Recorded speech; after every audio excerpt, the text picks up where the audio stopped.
Pak, tolong saya Pak, tolong pulangkan saya dari Erbil Pak. Pak Polisi, Pak Jokowi, tolong saya, pulangin aku ke Indonesia. Aku diperlakukan tidak manusiawi di sini Pak. Saya disiksa, saya dikurung, saya nggak dikasih makan. Tolong saya Pak, pulangkan saya ke Indonesia Pak. Ibu Menteri, Bapak Ketua LSM, tolong saya, pulangkan saya ke Indonesia. Ingin pulang ke Indonesia Pak, tolong Dan saya. itu juga berlaku untuk teman-teman yang berangkat ke Arab Saudi pakai visa ziarah. Kalian harus benar-benar siapkan mental ya. Dapat majikan baik ataupun tidak, kalian harus siap. Kalau kalian cuma siapnya dapat majikan baik, dan kalau dapat majikan nggak baik nggak siap, mending nggak usah gitu. Jadi kalian harus dalam pikiran itu hal-hal terburuk yang harus kalian persiapkan. Misalkan nih, dapat majikan nggak baik, tidur berapa jam, kerja kayak robot, itu di Arab Saudi kalian harus sudah terbiasa. Kalau siap, berangkat. Kalau nggak siap, nggak usah. Karena sampai tadi malam, itu masih banyak teman-teman TKW yang ngechat WhatsApp ke saya, Mas, aku pakai visa ziarah baru 3 bulan, baru 1 bulan, baru 4 bulan, aku pengen banget pulang, gimana caranya, kasih solusi gitu. Ya aku kasihan banget karena aku tidak bisa membantu langsung proses untuk dipulangkan, karena untuk pulang ke Indonesia juga harus melewati beberapa proses yang pastinya harus melewati majikan dulu, dan majikan nggak segampang itu melepas kalian untuk pulang ke Indonesia. Ada juga yang misalkan gini, TKW, Mas, aku pakai visa ziarah, diperpanjang dan maksimal 6 bulan harus dipulangkan kan. Jadi mereka berpikir bahwa 6 bulan, 9 bulan itu harus dipulangkan ke Indonesia. Nggak segampang itu. Majikan juga nggak semudah itu melepaskan kalian. Majikan sudah bayar mahal kalian untuk menerbangkan dari Indonesia ke Arab Saudi. Jadi nggak segampang itu memulangkan kalian semua dengan ya biasa-biasa aja gitu. Jadi kalian harus biasanya diminta untuk ganti rugi. Jadi buat teman-teman yang mungkin nggak betah, kalau bisa nggak usah bilang aku pengen pulang, karena takutnya nanti kalian akan semakin dibatasin, diperketat, dipersulit, mungkin gajinya ditahan, itu yang jadi resiko. Kalau sudah terlanjur di sini, kalian harus tegas ke majikan. Saya manusia seperti kamu, saya butuh istirahat, saya butuh kerja, saya butuh makan juga. Kalau cuma kerja-kerja aja, berapa gaji yang kalian berikan? Ngomong aja kayak gitu. Kalau cuma gajinya 1000, 1200, untuk apa saya kerja seperti robot? Kamu butuh istirahat, aku juga sama butuh istirahat. Sekarang udah jam waktunya istirahat, aku nggak mau kerja lagi. Intinya gitu, pokoknya kalian harus berani, oke? Harus berani kalau benar. Assalamualaikum warahmatullahi wabarakatuh. Apa kabar kalian semua? Semoga selalu dalam lindungan Allah Subhanahu wa Ta'ala. Amin. Jadi tadi itu adalah video yang dikirim oleh salah satu TKW yang dikirim ke Erbil, Irak, dan berharap pengen dipulangkan ke Indonesia karena beliau mendapatkan perlakuan yang tidak baik dari majikannya. Jadi semoga aja bisa cepat-cepat dipulangkan sama perwakilan pemerintah Indonesia ya, karena kasihan banget. Untuk teman-teman perlu diketahui, mohon dikoreksi apabila keliru ya. Jadi Irak itu bukan negara penempatan untuk para TKI, khususnya para TKW, karena di sana juga ekonominya juga sedang tidak baik-baik saja gitu. Jadi sangat tidak mungkin kita ngirimkan tenaga kerja ke sana secara resmi. Oke, jadi teman-teman juga harus tahu, karena yang dikirim ke sana juga nggak sedikit, cukup banyak, dan kebanyakan mereka minta pulang ke Indonesia.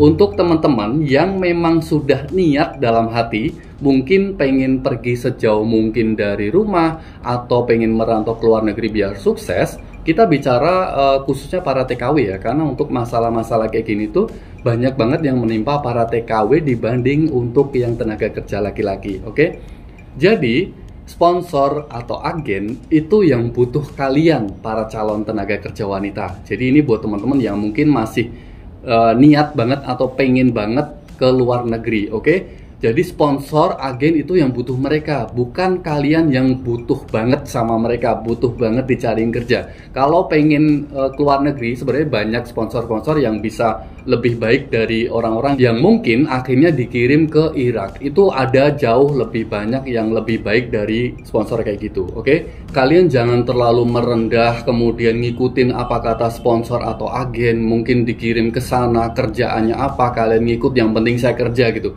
Di waktu-waktu genting, biasanya ini kalau sudah visanya sudah ready, tiketnya sudah ready, kita itu bener-bener harus jangan panik gitu loh.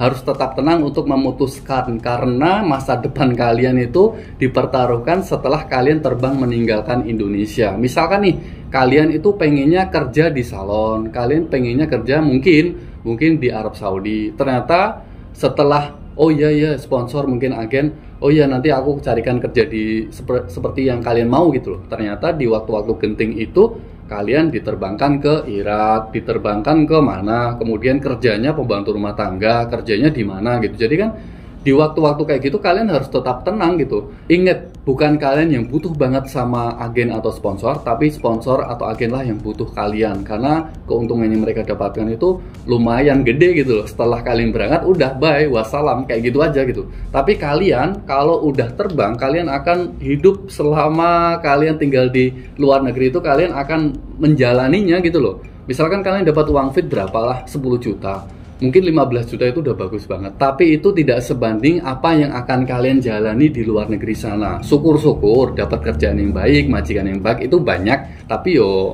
banyak juga yang nggak baik sih.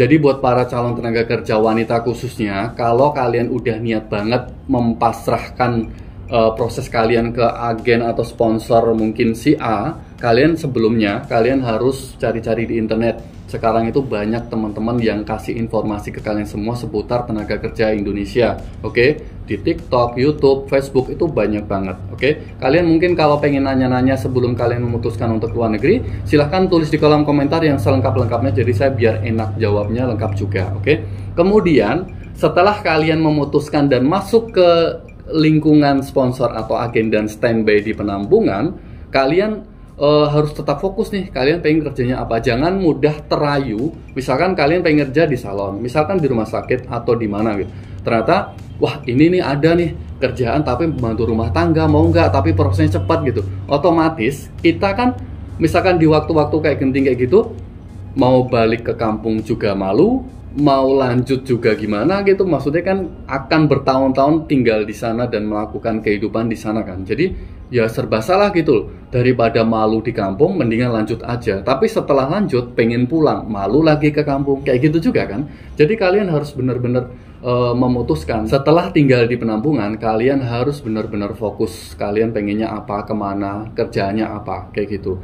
Terus nanti misalkan nih, kalian nggak pengen kerja ke luar negeri dengan pilihan sponsor atau agen gitu, sebenarnya kalian masih bisa melawan. Oke, jangan takut atau jangan khawatir nanti diancam gak suruh ganti rugi lah, inilah dilaporin polisi, tidak. Oke, misalkan nih kalian sudah di bandara dan kalian pikirannya udah berubah, maksudnya keputusannya berubah dan gak pengen berangkat ke luar negeri karena kerjaannya, negara penempatannya, kalian juga bisa minta tolong di bandara. Oke, jadi misalkan nih saya kasih contoh nih, kalian wah nggak enak nih sama sponsor udah ngasih duit, nggak enak nih udah dibantuin cari kerjaan. Oke, mungkin selama proses tiket, imigrasi udah lolos masuk ke ruang tunggu, kalian bener-bener pikirkan sebelum terbang, mendingan nggak usah berangkat dan malu di kampung mungkin, atau kalian bisa merantau ke mana dulu gitu sebelum pulang ke kampung, daripada kalian akan menanggung selama bertahun-tahun.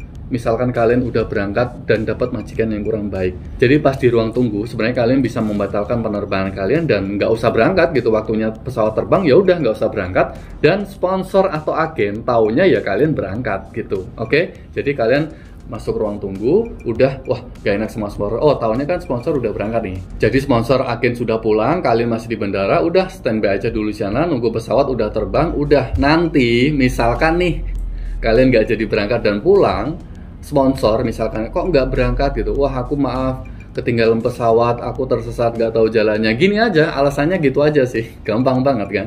Baiklah, itulah informasi yang bisa saya share ke kalian semua. Mohon maaf banget saya banyak bicara ya, dari tadi sampai sekarang ngomong terus gitu ya. Semoga aja bermanfaat. Jangan lupa untuk like, share, dan juga subscribe channel ini apabila hari ini kalian mendapatkan informasi yang bermanfaat dari channel ini. Wassalamualaikum warahmatullahi wabarakatuh. Bye.